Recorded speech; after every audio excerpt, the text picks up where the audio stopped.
안녕하세요. 저는 서울에서 전당포를 운영하고 있는 60대입니다. 어렵던 시절 전당포는 귀중한 물건을 맡기고 잠깐 돈을 융통해 주던 곳이었죠. 하지만 요즘 젊은 사람들에게 전당포는 명품을 잠깐 맡기고 돈을 빌리는 곳으로 많이 알려져 있기도 합니다. 가끔 지나가다 아직도 전당포가 있네 하며 들렀다 가시는 어르신들도 있죠. 그럼 어르신과 차 한잔 하면서 전당포에 얽힌 얘기를 도란도란 나누곤 합니다. 세월은 흘렀지만 그 시절 전당포는 단지 물건을 맡기고 돈을 융통해 가는 것만은 아니었어요. 그 물건 속에 담긴 각자의 인생과 사연을 맡기는 곳이기도 했죠. 전당포는 인생과 사연을 가치로 매겨주는 곳이라고 하시던 아버지의 말씀이 생각납니다. 원래 전당포는 아버지께서 시작해서 지금은 제가 물려받았습니다. 누군가는 가업을 이어받았다고 하는데 그렇게 거창한 건 아닙니다. 저는 어려서부터 전당포가 놀이터였고 학교 갔다 오면 아버지가 퇴근하실 때까지 그곳에서 숙제를 하며 지냈으니까 자연스럽게 제 2의 집이나 마찬가지였어요. 아버지는 사람들이 맡기러 온 물건들을 꼼꼼하게 살펴보고 때로는 눈에 꽉 끼는 돋보기를 끼고는 숨겨진 곳의 흠집을 찾아내며 물건의 연대를 짐작하면서 그 가치를 돈으로 환산했습니다. 때론 겉으로 너무 멀쩡한데 적은 돈을 내주기도 했고 너무 허름하고 오래되었는데도 큰 돈을 내주실 때도 있었죠. 아버지가 물건을 살펴보고 어떻게 가치를 매기는지 지켜보는 재미가 참 쏠쏠했습니다. 어쩜 저는 유형의 물건에 무형의 가치를 매기는 것이 너무 신기해서 가업을 이었다고 해도 과언은 아닐 겁니다. 왠지 새로운 것을 창조하는 그런 느낌이 들었습니다. 아버지는 젊어서는 고물상을 운영했다고 합니다. 전쟁 이후 곳곳에서 재건 사업이 활발하게 이뤄지면서 버려지는 것들이 많았고 그러다 보니 고물도 많았다죠. 폐허 속에도 고물이 있었다니 참 아이러니하다는 생각이 들었어요. 미군이 쓰다 버린 지프차를 개조해서 택시를 만들던 시대였으니 그 시절 고물상들은 요즘처럼 단순히 못 쓰는 것을 사들여서 무게만 재고 파는 게 아니었답니다. 전 요즘도 가끔 고물상을 지나칠 때면 괜히 안으로 들어가서는 훑어보는 버릇이 있습니다. 그러면 고물더미 속에서 뭔가를 열심히 찾고 계셨을 아버지의 모습이 상상되기도 하죠.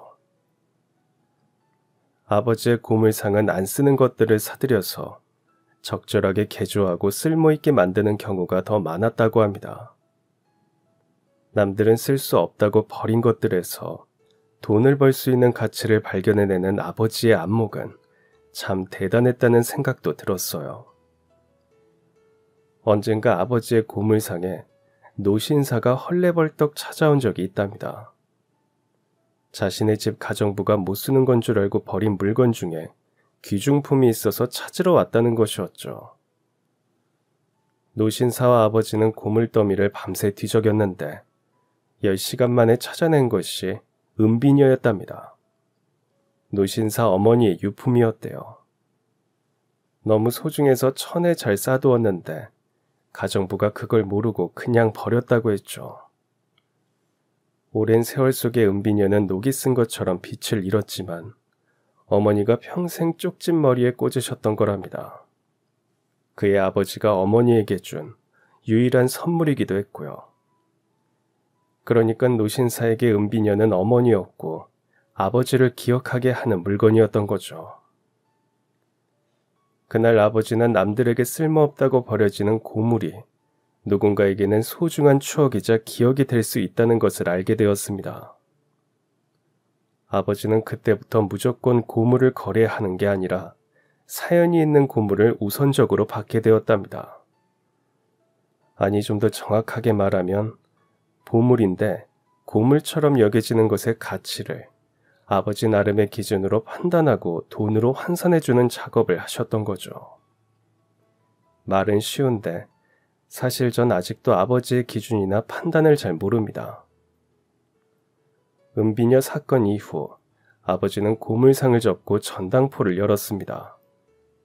대개 급전이 필요해서 전당포를 찾아오는 사람들은 자신이 가진 것 중에서 가장 돈이 될 물건을 가지고 오죠. 그러면서 한결같이 그 물건을 살 때 얼마에 주고 샀으며 흔하지 않은 것임을 강조합니다. 그리고 얼마 정도 융통할 수 있는지를 궁금해하죠. 더러는 얼마를 달라고 다짜고짜 우기는 사람도 있답니다.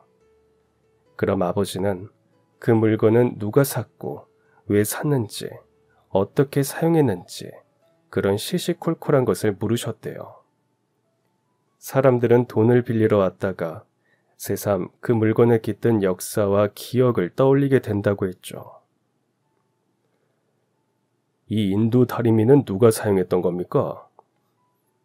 어머님이 사용했습니다.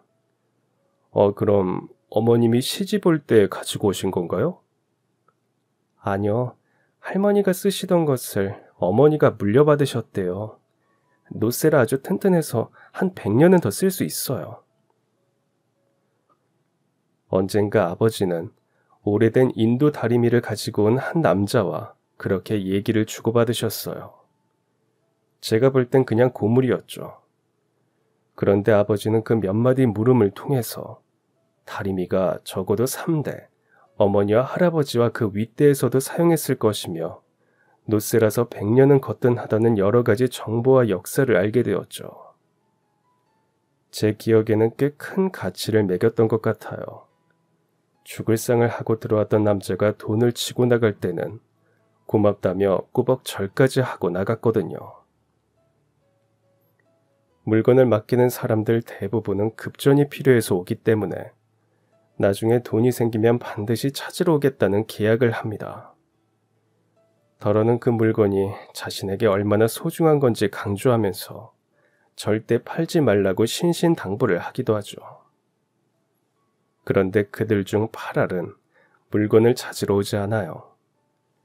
그렇게 소중한 건데 왜 찾으러 오지 않을까 의아해서 한 번은 제가 아버지께 여쭤본 적이 있었죠. 아버지는 별 말씀이 없으셨어요. 그저 기간이 지난 물건들을 연말이면 다 꺼내서 다시 정리해서 넣어두시곤 했죠. 그냥 처분해도 되지만 혹시 뒤늦게라도 물건을 찾으러 오는 사람들을 생각하셨던 것 같아요. 저는 생각했죠. 삶의 고비를 넘기기 위해서 물건을 맡겼지만 여전히 삶이 나아지지 않아서 찾으러 못 올 수도 있고 생활이 나아졌지만 돈으로 바꾼 그 물건을 이제는 고물이라고 생각해서 안 올 수도 있다고 말입니다. 아버지는 어느 경우이건 약정 기간이 훨씬 지난 뒤에도 함부로 물건들을 처분하지는 않으셨습니다.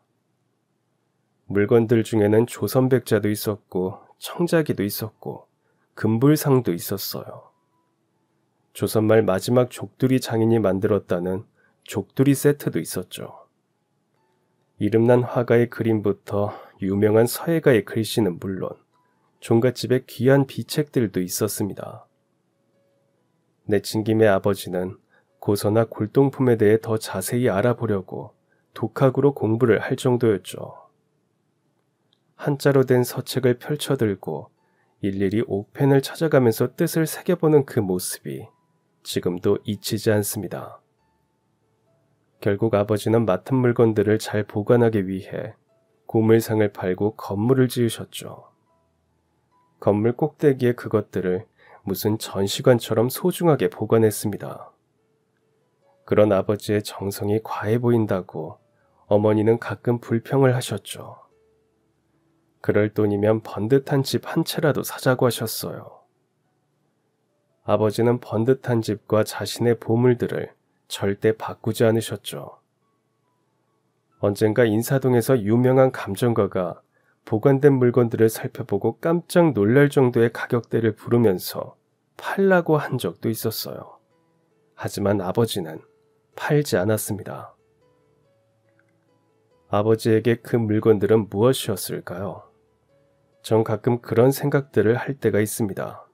자식처럼 소중하게 여겼던 그 물건들의 일련 번호를 매기고 먼지를 닦아서 제자리에 놓을 때 아버지는 참 진지하셨죠.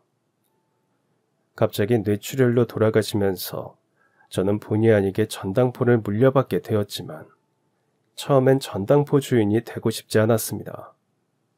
원래 경영학을 전공했기 때문에 졸업하고 입사 준비를 하고 있었어요. 폼나게 넥타이를 메고 출근하는 제 모습을 그려봤지 가업을 잇겠다는 생각은 전혀 하지 않았어요. 어머니도 그걸 원하지 않으셨고요. 그런데 아버지가 마지막 순간에 남긴 유언은 단 한마디였습니다. 물건의 가격을 매기지 말고 그 물건에 깃든 사연을 매겨라. 그래야 훗날 돈이 된다. 그때 제 생각에 사연이 돈이 된다는 건 참 모순이라고 느꼈습니다. 전당포 주인이 너무 거창한 신념을 가지고 있다는 생각도 했고요. 아버지는 당신의 부재를 예감하신 듯 주인이 찾으러 오지 않고 10년이 경과된 물건 중에 골동품 일부를 근처 대학에 기증한다는 서약서도 써두셨더군요. 그때 백자며 청자, 금불상 등이 모두 기부되었습니다. 전 솔직히 좀 아깝긴 했어요. 저걸 돈으로 다 환산하면 도대체 얼만데 싶었죠. 도대체 아버지의 생각이 뭔지 이해가 안 되더라고요. 전당포도 팔아버릴까 잠깐 고민도 했습니다. 제 적성에 맞지 않을 것 같았죠. 어린 시절 잠깐 아버지의 안목에 놀란 적은 있었지만 그게 다였어요. 말이 가업이지 나름 이것도 전문직이거든요.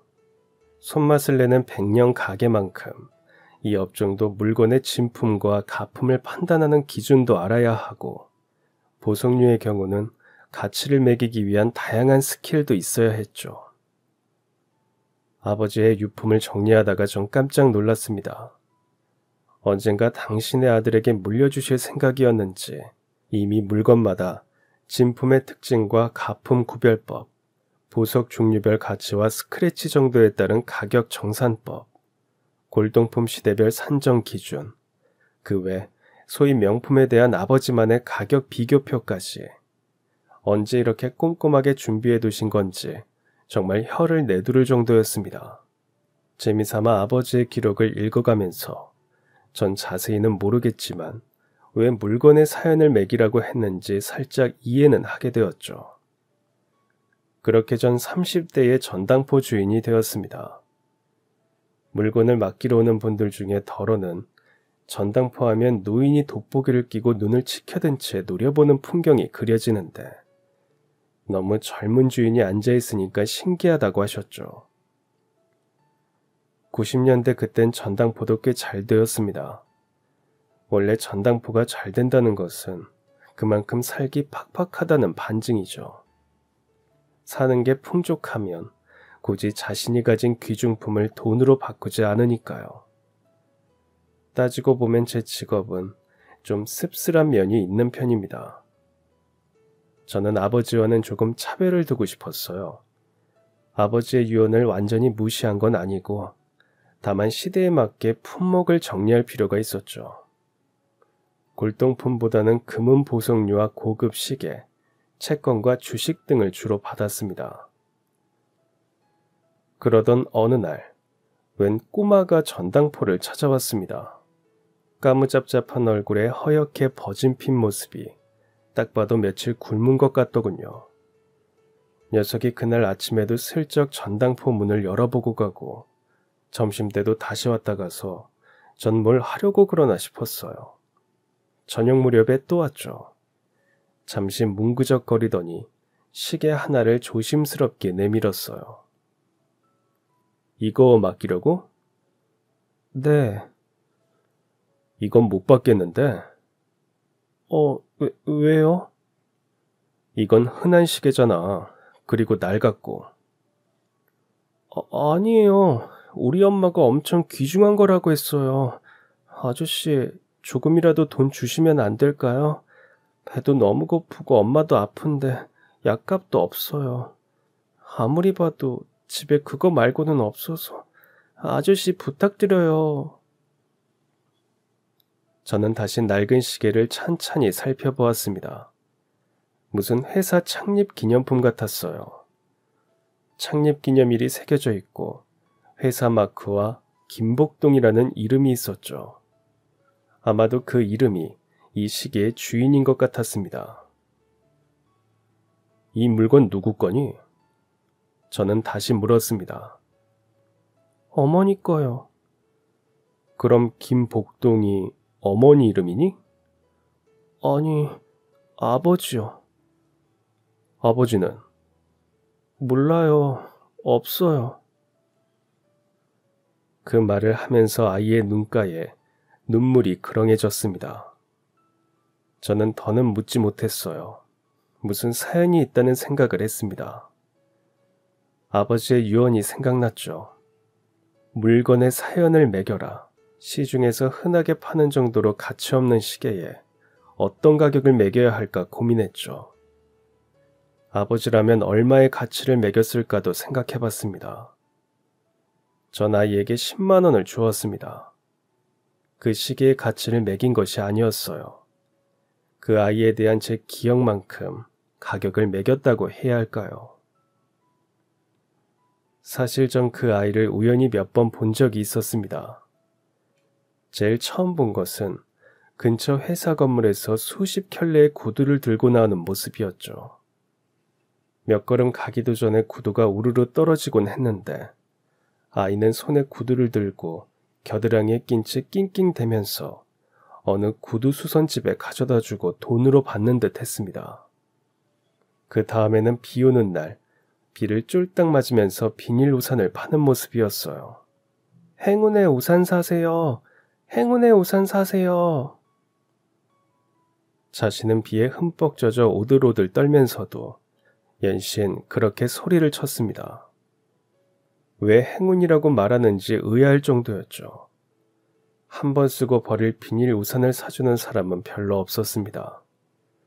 그 다음엔 시내에 볼 일이 있어서 버스를 탔는데 그 아이도 타는 거예요. 달리는 버스 안에서 아이는 가까스로 중심을 잡아가며 승객들에게 작은 쪽지를 건넸죠. 누가 뭘 물어보지도 않았는데 연신 고맙습니다, 죄송합니다를 반복하면서 머리를 조아렸어요. 쪽지엔 병든 어머니와 단둘이 살고 있는 15살 아이라고 자신을 소개하면서 어머니 병원비도 없고 배가 너무 고파서 그러니 도와달라며 호소하는 내용이었습니다. 승객들 중에는 안 됐다며 지폐를 건네는 사람도 있었지만 덜어는 짜증을 부리는 사람도 있었죠. 저도 모른 척했어요. 버스기사는 빨리 내리라고 고함을 쳤어요. 아이는 다시 쪽지를 수거해서는 죄송합니다 말하고는 버스에서 내렸죠. 그 아이가 쓴 쪽지의 내용이 진실일 거라고 생각하지 않았습니다. 보통 버스나 지하철을 타면 비슷한 내용으로 구걸하는 사람들이 많았어요.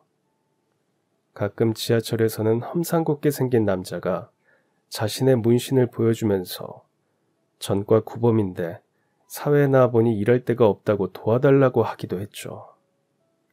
사람들은 남자의 반협박에 무서워서 억지로 지폐를 건네기도 했고요. 그런 식의 구걸이나 앵벌이를 하는 경우가 많던 시절이었습니다. 왜 기억하시죠? 목마른 사슴이 우물을 찾듯이 여기 있는 이 사람은 10년간 긴 세월 복역 후 출소하여 이제부터 착하게 살고자 이 자리에 섰습니다. 이렇게 이어지는 멘트들 말입니다. 지금은 웃으면서 얘기하지만 그땐 왜 그렇게 구걸하는 사람도 많았던지 먹고 살기 힘들어서 그랬겠죠. 하지만 제가 그 아이에게 10만 원을 준 건 다른 이유 때문이었습니다. 쪽지의 내용이 진실이건 아니건 그건 상관없었어요. 그 시계의 주인이 아버지라고 말하면서 울먹이는 그 아이의 눈빛이 완전 거짓말처럼 안 보였기 때문입니다. 애어른 같은 그 아이의 눈빛이 참 순수했고 전 그 눈빛에 동했습니다. 아무리 전당포라고 해도 고작 15살 나이에게 물건을 받고 거래한다는 건 안 될 말이죠. 저도 점점 아버지를 닮아가는 걸까요? 그 시절 10만 원의 가치는 꽤 컸습니다. 90년대 구급공무원의 월급이 20만 원을 조금 넘었으니까요. 거금인 셈이죠. 어린아이가 먹고 살려고 바둥거리는 모습이 안타까웠고, 어머니에게 소중한 시계를 잘 맡아두면 반드시 돈을 벌어서 1년 뒤에 꼭 찾으러 오겠다는 그 약속이 거짓말이라고 해도 왠지 믿고 싶었습니다. 아저씨가 이 시계 잘 맡아둘 테니 꼭 1년 뒤에 약속 지키러 와라. 아이는 네, 큰 소리로 답하고 전당포를 나갔습니다. 아이가 가고 저는 시계를 잘 보이는 곳에 놓아두었죠. 귀중품이 아니니 마땅히 보관하기가 그랬죠. 원래는 맡기는 서류를 작성하고 물건의 번호를 매겨서 보관해야 하지만 이건 서류도 작성하지 않고 물건 번호도 없으니 어쩔 수 없이 그렇게 두었습니다. 한 번씩 생각날 때마다 태엽을 돌려서 밥을 주고 시간을 맞추곤 했죠.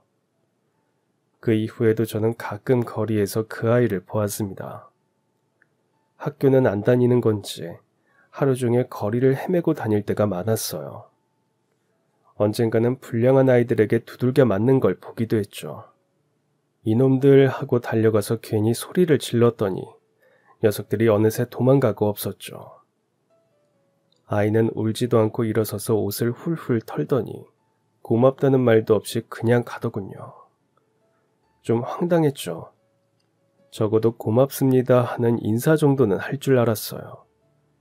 10만 원은 어디에 쓰고 길에서 두들겨 맞고 있는 건지 괜히 돈을 줬나 싶은 생각도 들었습니다. 어쨌든 전 어른으로서 할 도리를 다했다고 생각하며 돌아섰죠. 그러면서 니놈이 1년 뒤에 안 오기만 해봐 어디 하는 오기도 좀 났습니다.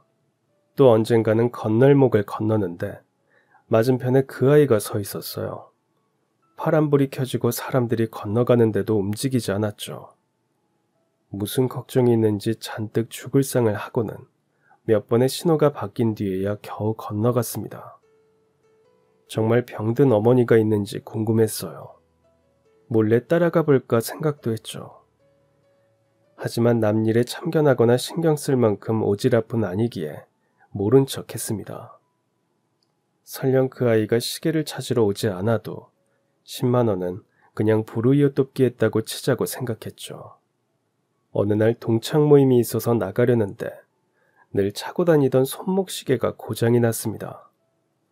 수리점에 갔더니 부품이 고장났다고 하루 이틀 걸린다고 하더군요. 일단 시계를 맡기고 돌아와서는 아쉬운 대로 그 아이가 맡긴 시계를 차고 나갔습니다. 평범해 보이는 시계가 고장도 나지 않고 잘 가고 있었어요. 그날따라 도로가 꽉 막혔습니다. 무슨 일인가 앞을 보니 도로 한편을 막아놓고 공사를 하고 있었어요. 예나 지금이나 연말만 되면 멀쩡한 도로를 뜯고 다시 아스팔트를 까는 작업을 하면서 세금을 낭비하는 건 변함이 없다고 생각했죠. 거기다 크리스마스의 흥겨운 분위기에 송년회까지 더해지면서 사람들이 모두 거리로 몰려나온 듯 했습니다. 저는 이러다 모임에 늦을 것 같아서 골목 안쪽 지름길로 차를 몰았죠. 골목마다 사람들로 넘쳐났습니다. 잘못 들어왔다고 후회하는 순간 골목을 빠져나오던 고급 승용차와 쿵 하고 부딪혔습니다. 아찔했어요. 다행히 가벼운 접촉사고라고 생각했지만 제가 일방통행에서 역주행한 사실을 알게 되었습니다. 지름길만 찾다가 일방통행 표지판을 보지 못한 거죠. 무조건 제 잘못이었어요. 승용차 주인이 차 밖으로 나오더니 제가 잘못했음에도 불구하고 안 다쳤는지 먼저 물어주더군요. 정말 죄송하다고 고개를 숙이고는 양쪽의 차 상태를 살폈습니다. 서로 스크래치 정도만 났더군요. 승용차 주인은 크게 다친 데는 없으니 괜찮다며 그냥 가라고 했지만 교통사고는 며칠 지나야 후유증도 나타나는 법이니 연락처를 드리겠다고 했습니다. 차도 보험 처리하기로 했고요. 저는 모임이 급해서 일단 연락처를 적어 건넸습니다. 그런데 연락처를 받던 승용차 주인이 갑자기 제 팔목을 움켜쥐는 게 아닙니까? 저는 깜짝 놀랐습니다. 그 시계 어디서 났어요? 승용차 주인은 다짜고짜 제 손목에 찬 시계를 보며 큰 소리로 물었습니다. 네? 이 시계요? 왜 그러시는데요? 이 시계 어디서 났습니까? 그게 말하자면 좀 긴데. 순간 저는 너무 당황했습니다. 마치 추궁하는 듯한 그분의 태도에 더욱 그랬죠. 더구나 많은 사람들이 오가는 길거리에서 할 얘기도 아니었고요. 승용차 주인은 제가 말을 해주지 않으면 붙잡고 놔줄 기미가 없었습니다. 저는 전당포를 운영하는데 몇 달 전에 웬 꼬마가 두고 갔다고 일단 말했죠. 당장 그 꼬마를 찾아달라고 하더군요. 하지만 그 사람이 누군지, 왜 꼬마를 찾는지 아무것도 모른 채 일방적으로 제가 행동하는 건 아니라는 생각이 들었습니다. 무슨 일인지 모르겠지만 일단 진정하시고요. 저도 선생님의 사연이 뭔지 들어야 그 꼬마를 찾든 할 것 같습니다. 그게 맞는 것 같아요. 알겠어요. 제가 너무 다급한 마음에 죄송해요. 아닙니다. 내일 제 전당포로 오시면 다 말씀드리겠습니다. 저는 전당포 위치를 알려주었습니다. 승용차 주인은 제 팔목을 잡고 소리칠 때와는 달리 매우 상기된 표정이 되어 돌아갔습니다. 그 사람과 헤어져 동창 모임에 갔지만 도대체 그 시계와 승용차 주인은 무슨 사연이 있을까 궁금해서 친구들과 제대로 어울리지도 못했어요. 아버지의 말씀도 떠올랐죠. 물건의 가치는 그것을 가지고 있던 사람과 사연의 가치라고 하셨던 말이 자꾸만 제 머릿속을 떠다녔습니다. 전 그날 밤 승용차 주인과 시계, 그리고 꼬마의 사연이 너무 궁금해서 잠을 다 설칠 지경이었어요. 드디어 날이 밝았습니다. 9시 문을 열자마자 승용차 주인이 전당포를 찾아왔습니다. 시계를 다시 찬찬히 보더니 뭔가 감개무량한 듯 눈물도 보이더군요. 맞아. 김복동. 맞아. 혼자 그런 말을 되뇌이기도 했죠. 그렇게 그분이 들려준 사연은 제가 매긴 물건의 가치 중에서 단연 최고가였습니다. 아니, 가치를 매길 수 없었습니다.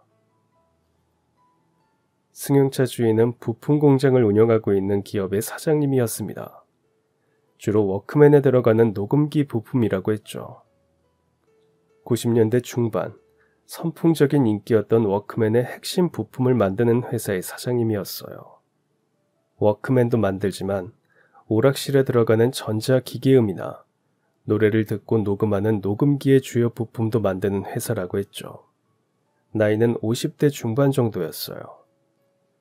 10년 전, 사장님이 지금의 공장을 막 시작했을 때로 사연은 올라갑니다. 초창기라 공장이 이제 체계를 잡아가던 때였답니다.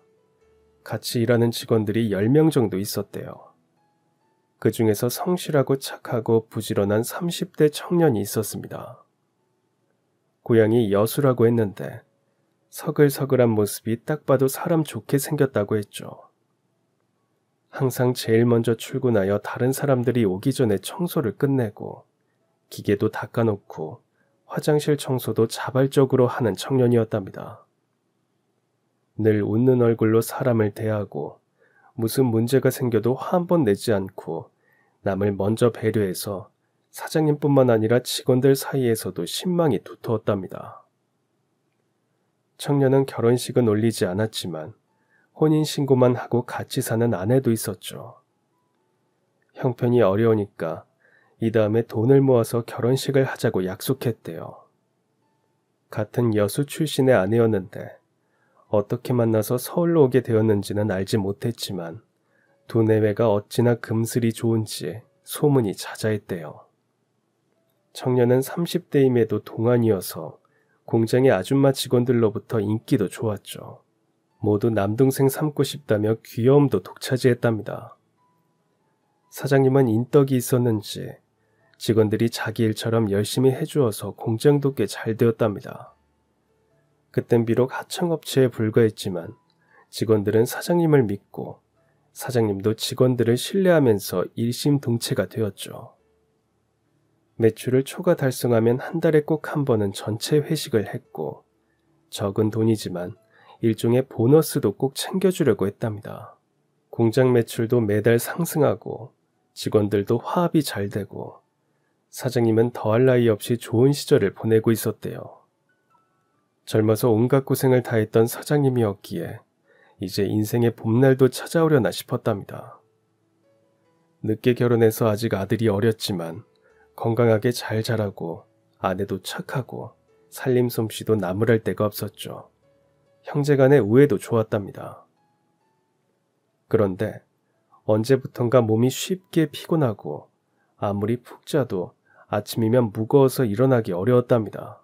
거울을 보면 눈에 황달기도 보이고 하더니 어느 날은 갑자기 정신을 잃고 쓰러지기까지 했죠. 직원들이 빨리 병원에 가보라고 했지만 워낙 건강에는 자신이 있었기에 별일 아니겠지 하고 그냥 넘어갔대요. 그러다 아침에 눈을 떴는데 도저히 일어날 수 없더랍니다.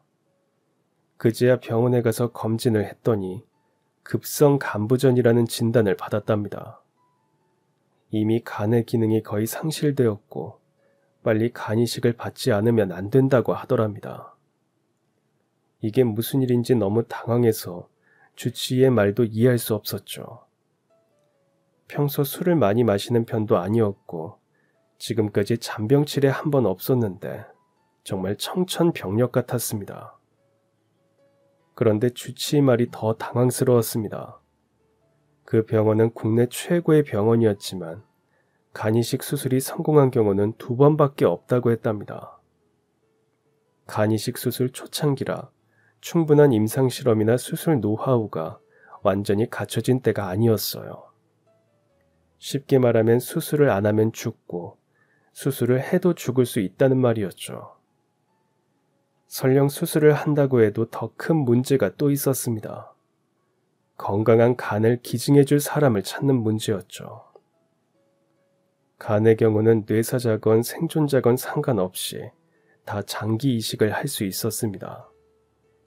지금은 장기 기증과 공여에 대한 엄격한 법이 있고 장기 기증자가 친척이나 가족이 아닌 경우에 절차가 까다롭지만 그땐 아직 그런 법이 제정되기 전이라 장기 기증 자체는 어려운 게 아니었습니다.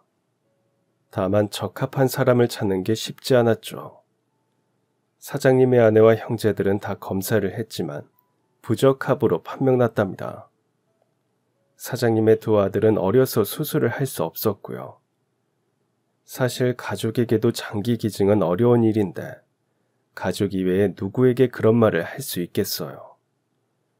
병원에서는 6개월 이내에 간이식을 받지 못하면 가망이 없다고 했답니다. 사장님은 절망에 빠졌죠. 이제 겨우 살만하니까 죽는다더니 딱 사장님이 그랬습니다. 아내와 어린 아들들을 두고 갈 생각을 하니 가슴이 무너지는 것 같았답니다.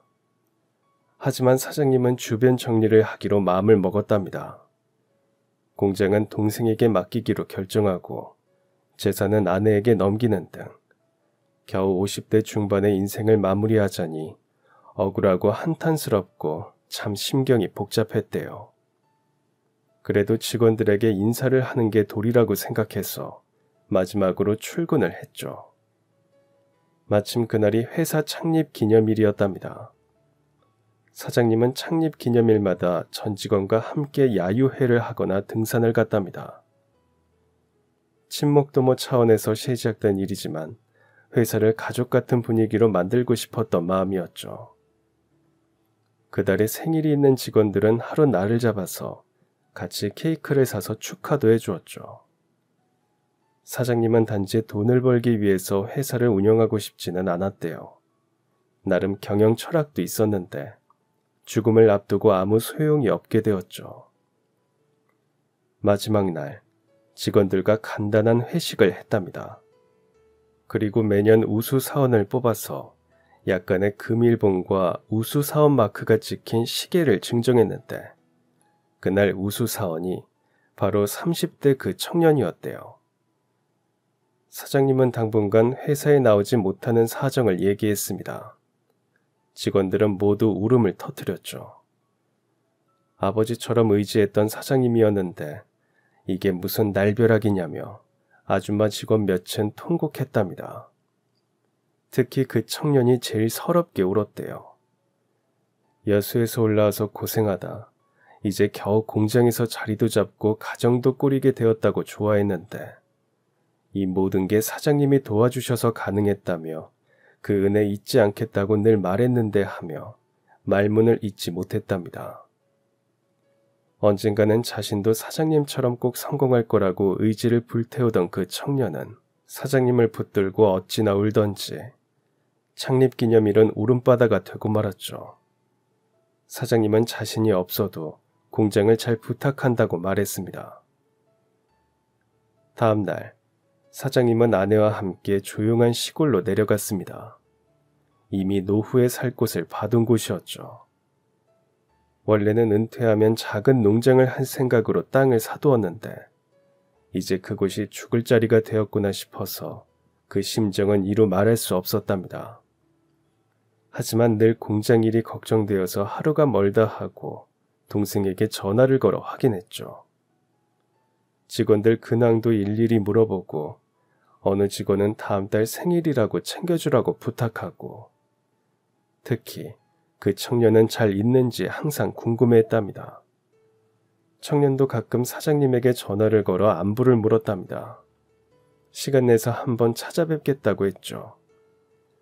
돌아오는 휴일에 아내와 함께 내려오겠다고 해서 알겠다고 했죠. 그런데 뜻밖의 비보가 들려왔습니다. 그 청년이 자전거를 타고 출근하다가 빗길에 미끄러진 차에 받쳐서 뇌사 상태에 빠졌다는 것이었습니다. 그는 곧장 아내와 함께 병원으로 달려갔죠. 의사는 식물인간이나 다름없는 그에게 사망 진단을 내렸다고 했습니다. 청년의 아내가 오열함에 쓰러지는 것을 사장님의 아내가 부축하여 병실에 입원을 시켰답니다. 휴일에 온다더니 아야 이 사람아 이게 무슨 일이야. 사장님은 자신이 아픈 것보다 살날이 구말리 같은 그 청년의 모습에 더 가슴이 찢어지는 듯 했답니다. 하느님은 착하고 좋은 사람만 먼저 데려가신다고 하죠. 아무리 그래도 그 청년은 아니지 않냐고 사장님은 마음속으로 믿지도 않는 신을 원망했답니다. 급성 간부전증이라고 진단받았을 때도 하지 않던 기도를 다했대요. 며칠 신경을 썼더니 사장님도 몸에 무리가 왔대요. 청년의 아내에게 약간의 위로금을 전하고 돌아서는데 차마 발길이 떨어지지 않았다고 했죠. 청년의 소식에 마음이 상한 탓인지 사장님도 며칠 뒤 갑자기 위독해지면서 정신을 잃고 쓰러졌고 급히 병원에 입원하게 되었답니다. 청년과 같은 병원이었습니다. 생사의 기로에 서 있는 사장님과 이미 사망 판정을 받은 청년은 날마다 그렇게 고군분투했죠. 사장님은 수시로 온몸에 열이 오르고 의식이 희미해지기를 반복했답니다. 이렇게 가는구나 생각도 했대요. 한 번은 꿈에 돌아가신 아버지가 보이더랍니다. 아버지를 따라가겠다고 하니까 자꾸 손을 내저으며 돌아가라고 화를 내시기도 했대요. 사장님이 사경을 헤매자 청년의 아내가 사장님의 아내를 격려하면서 챙겨주곤 했답니다. 사장님의 아내와 청년의 아내는 그렇게 서로 의지하며 병실을 지키고 있었죠. 사장님이 입원하고 한 달 뒤쯤 뜻밖의 간 기증자가 나타났다는 소식이 전해졌습니다. 바로 그 청년이었어요. 다행히 검사 결과 간이식 적합자로 판명났죠. 사장님의 아내는 이게 무슨 일인가 하고 청년의 아내를 만났습니다. 청년은 항상 자신을 자식처럼 잘 보살펴 주신 사장님을 존경해왔대요. 사장님이 갑자기 큰 병에 걸리고 간이식 외에 방법이 없다는 소식을 듣고는 안타까워했답니다. 어느 날 아내에게 자신의 간을 이식해주고 싶다고 말했지만 아내는 펄쩍 뛰었답니다. 그러다 청년마저 잘못되면 자신은 어떻게 살라고 그러냐고 화를 냈대요. 너무 당연한 일이죠. 하지만 막상 청년이 사고를 당하고 보니 아내는 그때 그 말이 생각났답니다. 이대로 소생 가능성이 없다고 하니 오랜 고민 끝에 마지막으로 청년의 뜻을 따르기로 했답니다. 정말 고맙습니다. 정말 고마워요. 사장님은 청년의 아내에게 고개를 숙였답니다. 그렇게 청년은 간과 신장, 눈 등 여러 사람에게 새 생명을 주고 떠났죠. 사장님은 청년을 생각하면서 참 많이 울었답니다. 맨 처음 취직을 하러 왔을 때가 떠올랐답니다. 이력서를 보다가 사장님이 대뜸 물었죠. 자네도 김복동인가? 네, 혹시 사장님도... 나도 김복동이네. 혹시 복복자에 아이동자를 쓰나? 네. 사장님과 청년의 이름이 같았습니다. 이름이 같은 사람이야 많겠지만 이상하게 사장님은 그 청년이 남 같지 않았다고 했죠. 그냥 볼 것도 없이 다음날 바로 출근하라고 했답니다. 사장님의 아내는 너무 사심대로 결정한 거 아니냐고 했지만 사장님은 꼭 자신의 젊은 시절을 보는 것 같았답니다. 손에 쥔 것은 없는데 당당하고 불안하고 걱정스럽지만 낙천적인 모습이 다른 사람들에게도 좋은 영향을 미칠 거라고 생각했대요. 그게 인연의 시작이었죠. 이름도 같고 성실하고 부지런한 성격도 저랑 닮았었죠. 늘 생글생글 웃는 얼굴이며 누가 알아주건 말건 자기 할 일을 딱 부러지게 찾아서 하는 것까지. 참 지금 생각해도 남다른 사람이었습니다. 얘기를 하다 말고 사장님은 그 청년과의 첫 인연을 떠올리며 한참을 우셨습니다. 전 듣는 내내 눈시울이 붉어지면서 숙연해졌어요. 다행히 사장님의 간이식 수술은 성공적이었답니다. 의학계에서도 비상한 관심을 가졌고 언론에서도 수술 경과를 보도했죠. 수술 후에도 예후를 지켜봐야 해서 사장님은 3개월 정도 입원을 했답니다. 더구나 사장님의 수술은 가족이나 친족 관계의 이식이 아닌 최초로 제3자 기증에 의한 이식이었으니 더욱 연구 검토 대상이었답니다. 중간에 몇 번 고비도 있었죠. 이식 부작용이었는데 그럴 때마다 중환자실에 입원하기를 반복했답니다. 의료진이 할 수 있는 건 최선을 다했고 이제 환자의 의지가 중요하다는 말을 했죠. 날마다 사투를 벌이던 사장님은 다행히 3개월 후 건강한 모습으로 퇴원을 했습니다. 정말 기적이라고 다들 얘기했죠. 퇴원 후에도 정기적으로 병원 치료를 받으면서 당분간은 큰 무리를 하면 안 되었습니다. 그리고 사장님은 제일 먼저 청년의 아내를 찾아갔어요. 더 빨리 왔어야 했는데 생사의 고비를 여러 번 넘기다 보니 너무 늦은 건 아닌가 싶어서 죄송한 마음이었죠. 그런데 뜻밖의 청년의 아내는 이사를 가고 없더랍니다. 주인집에 물어보니 청년의 장례를 치르고 얼마 뒤에 방을 빼달라고 했답니다. 그때 아이를 가졌는지 입덧이 심했다고 기억하고 있었죠. 사장님은 자신을 살려준 청년과 그 아내를 챙기지 못한 것이 너무 미안하고 안타까웠습니다. 어떻게든 찾아보려고 백방으로 수소문했지만 끝내 알 길이 없었답니다. 청년의 이력서에 적힌 대로 고향 여수도 찾아갔지만 아내의 행방을 아는 사람은 없었죠. 그렇게 10년이 흘렀습니다. 사장님의 공장은 어느새 기업으로 발전하고 사업도 승승장구했어요. 워크맨 부품을 만들던 회사는 CD 플레이어와 디지털 카메라 부품도 생산하면서 내수 시장을 어느 정도 점령했죠. 외국 수출도 활발히 했고요. 사업은 탄탄대로였죠. 그럴수록 사장님은 자신이 이렇게 살아갈 수 있는 것은 오직 간이식을 해준 청년 덕분이라는 것을 잊지 않았습니다. 청년의 기일이면 어김없이 무덤을 찾아갔답니다. 혹시나 그 아내를 만나지 않을까 기대했지만 그런 적이 없었대요. 누군가 다녀간 듯 꽃묶음이 있긴 했지만 아내를 보진 못했죠. 사장님은 자식을 가슴에 묻듯 청년을 가슴에 묻고 살았다고 했습니다. 아마 전생의 둘은 부모와 자식 관계는 아니었을까 생각도 했대요. 저는 사장님과 그 청년과 시계의 사연을 다 듣고 깊은 감명을 받았습니다. 단돈 10,000원도 안 하는 이 시계가 그토록 감동적인 사연의 주인이었다는 것이 믿기지 않았고 뭉클했어요. 모든 사연을 다 알고 시계를 다시 보니 정말 달라 보였습니다. 어머니에게 소중한 시계라고 했던 그 아이의 말도 새삼 이해가 되었고요. 당장 사장님과 함께 그 꼬마를 찾아 나섰습니다. 시계를 맡길 때 약정서를 쓴 게 아니라서 꼬마의 연락처나 주소를 알 길이 없었죠. 그냥 가끔 그 꼬마를 봤던 거리나 골목, 버스 정류장 쪽부터 훑어보기로 했습니다.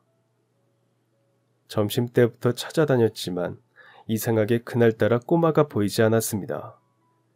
꼬마가 구두를 들고 가던 구두 수선집 사장도 모른다고 하더군요. 날은 어두워지고 바람결에 진눈깨비가 흩날렸어요. 사람들은 모두 첫눈이라고 좋아했죠. 행운의 우산을 사세요. 행운의 우산입니다. 첫눈 오는 날 사랑하는 사람을 만나러 가세요. 이 우산을 쓰고 가세요. 행운이 찾아옵니다. 어디선가 낯익은 소리가 들렸습니다. 쳐다보니 꼬마가 여지없이 비닐 우산을 들고 오가는 사람들을 향해 목청을 높이고 있었습니다. 그 우산 하나만 다오.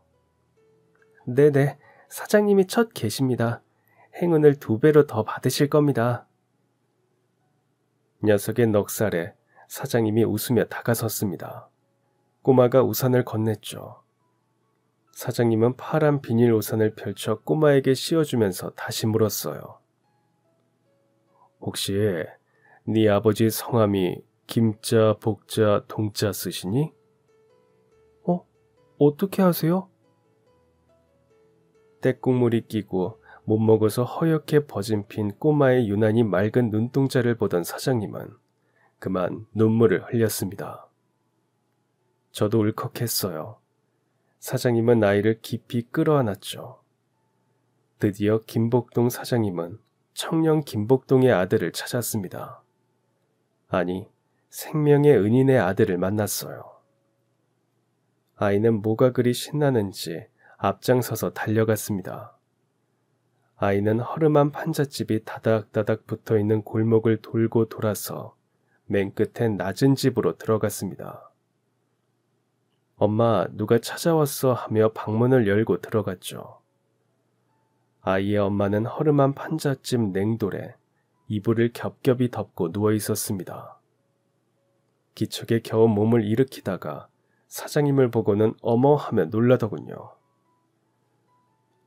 아이고, 이 사람아, 왜 이러고 있어? 아이고, 이 사람아. 사장님은 아이 엄마의 손을 잡고는 울음을 주체하지 못했습니다. 얼마나 못 먹었는지 피골이 상접했다는 말이 딱 맞아 보이는 아이의 엄마도 서럽게 울었어요. 엄마가 우니까 아이도 따라서 우는데 저도 눈물이 쏟아져서 혼이 났습니다. 도대체 어디가 아픈 건가? 그냥 좀... 아이고, 이 사람아. 사장님은 사는 모습이 기가 막히는지 계속 그 말만 되풀이하셨죠. 세간살이도 별로 없고 곰팡이가 잔뜩 낀 방 안은 그야말로 감옥이 따로 없었어요. 연신 기침을 해대는 아이의 엄마는 겨우 벽에 기대지 않으면 제대로 앉지도 못했죠. 사장님은 그때 왜 그렇게 사라졌냐고 물었습니다. 도저히 살 자신이 없어서요. 아이의 엄마는 나지막히 목소리로 대답을 했죠. 남편을 그리 보내고 도저히 살 자신이 없었다고 했습니다. 집을 나가면 골목에서 잘 다녀오겠다고 남편이 꼭 손을 흔드는 것 같아서 힘들었답니다. 항상 같이 다니던 개천길을 지나가면 남편이 부르는 것 같아서 걸음을 뗄 수가 없었대요. 자주 가던 시장통어기에서 남편을 기다리다 오지 않을 사람이라는 것을 뒤늦게 깨닫고 한참을 울었답니다. 어느 날은 정신이 번쩍 들어서 보면 자신도 모르게 남편이 일하던 공장 앞에 와 있곤 했답니다. 가끔은 남편을 닮은 남자를 보면 달려가서 꼭 얼굴을 확인할 정도로 고통스러웠대요. 그래서 떠났답니다. 남편의 흔적이 없는 곳에 갈 생각이었대요. 아니, 차라리 남편을 따라 죽을 생각이었는데 아이를 가졌다는 것을 알게 되었다고 했죠. 남편이 마지막으로 준 선물이라는 생각에 혼자 잘 길러볼 결심을 했답니다. 손이 부르트고 다리가 퉁퉁 붓도록 일을 했대요.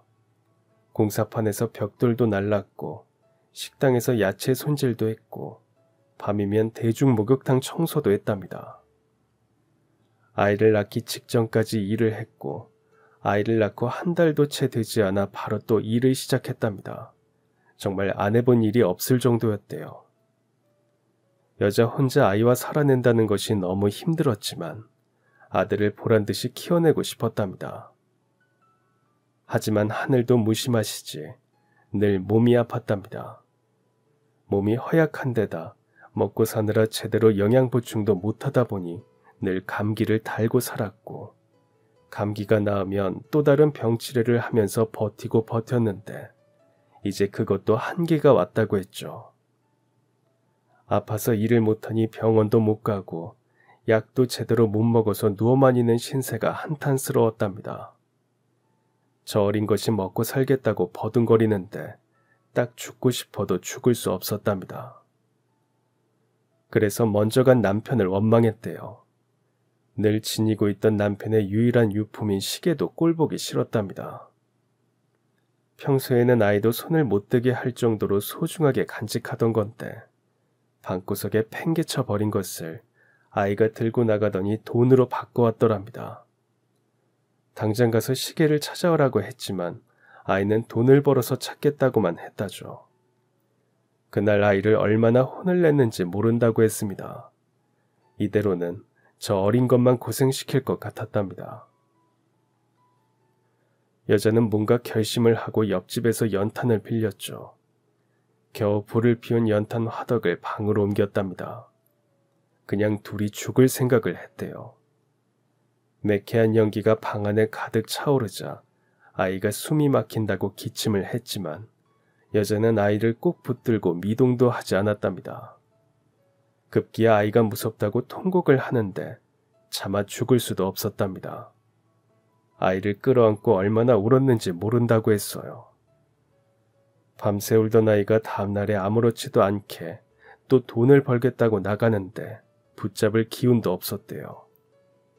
어린 것이 얼마나 속이 상했을까 생각하니 마음이 무너져 내렸지만 아무것도 해줄 수 없는 자신이 너무 한탄스럽기만 했죠. 그런데 아이가 그러더래요. 꿈에 아버지를 보면 좋은 일이 생겼다고요. 아버지 얼굴은 사진으로만 봤는데도 아이는 아버지를 기억하고 있었죠. 전에 시계를 전당포에 맡기고 거금 10만 원을 받아온 날에도 아이는 전날 꿈에 아버지를 봤다고 했답니다. 어젯밤에도 아버지를 봤으니 오늘 분명 좋은 일이 있을 거라더니 아이의 엄마는 사장님의 방문이 믿기지 않은 듯 말을 잇지 못했습니다. 아이가 참 영리하게 생겼네요. 사장님이 옆에서 울고 있는 아이를 다시 끌어안았습니다. 이름이 뭐니? 김복만요.